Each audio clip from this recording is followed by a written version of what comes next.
السلام علیکم ورحمۃ اللہ وبرکاتہ دوستوں، سوشل میڈیا پر ولاگز بنانا، ہنسی مذاق کرنا اور ویوز لینا اپنی جگہ، لیکن جب بات ہمارے ایمان کی آئے، جب بات ہمارے آقا علیہ الصلوۃ والسلام کے وفادار ساتھیوں اور امیر المومنین حضرت عمر فاروق رضی اللہ تعالیٰ عنہ کی شان کی آئے تو وہاں کوئی سمجھوتہ نہیں ہو سکتا۔ مان ڈوگر نے جو تزویر اور گستاخی کی، اس پر ہر غیرت مند مسلمان کا دل خون کے آنسو رو رہا ہے، لیکن اس اندھیرے میں سیالکوٹ کے ایک نوجوان نے حق کی آواز بلند کی۔ جن کو اپنے ابا جان کا نہیں نہ پتا، وہ بھی آگے صحابہ پہ بہتان لگانے میں لگے ہیں۔ میں دل کی گہرائیوں سے شاہ زیب سیالکوٹی کو شہباز دیتا ہوں اور انہیں سلام پیش کرتا ہوں۔ شاہ زیب بھائی، آپ نے ثابت کیا کہ سیالکوٹ کی دھرتی غیرت مندوں کی دھرتی ہے۔ جب بڑے بڑے ولاگرز اور یوٹیوبرز اپنے ویوز اور سبسکرائبرز بچانے کے لیے مصلحت کا شکار تھے، تب آپ نے اپنے کیمرے کو حق کی تلوار بنایا۔ آپ نے کسی کی دوستی یا دشمنی کی پرواہ کیے بغیر مان ڈوگر کے اس گندے بیان پر اسے منہ توڑ جواب دیا اور صحابہ کرام کا دفاع کیا۔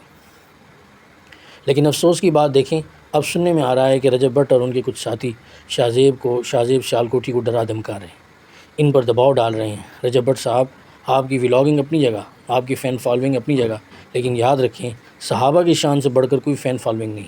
آپ مان ڈوگر کا ساتھ دے کر یا شاہ زیب کو دبا کر حق کی آواز نہیں دبا سکتے۔ کسی غلط کا دفاع کرنا خود غلطی میں شریک ہونا ہے۔ اگر آپ میں اتنی غیرت نہیں کہ گستاخی کرنے والے کو ٹوک سکیں تو کم از کم حق بولنے والے کو ڈرانے کی کوشش بھی مت کریں۔ حضرت عمر فاروق وہ عظیم ہستی ہیں جن کے نام سے باطل کانپتا ہے، جن کے بارے میں میرے نبی صلی اللہ علیہ وسلم نے فرمایا، اگر میرے بعد کوئی نبی ہوتا تو عمر ہوتا۔ ہم سب کچھ برداشت کر سکتے ہیں، لیکن اپنے اسلاف اور اپنے صحابہ کی توہین ہرگز برداشت نہیں کر سکتے۔ پاکستان اور دنیا کا ہر وہ مسلمان جو صحابہ سے محبت کرتا ہے، وہ شاہ زیب سیالکوٹی کے ساتھ کھڑا ہے۔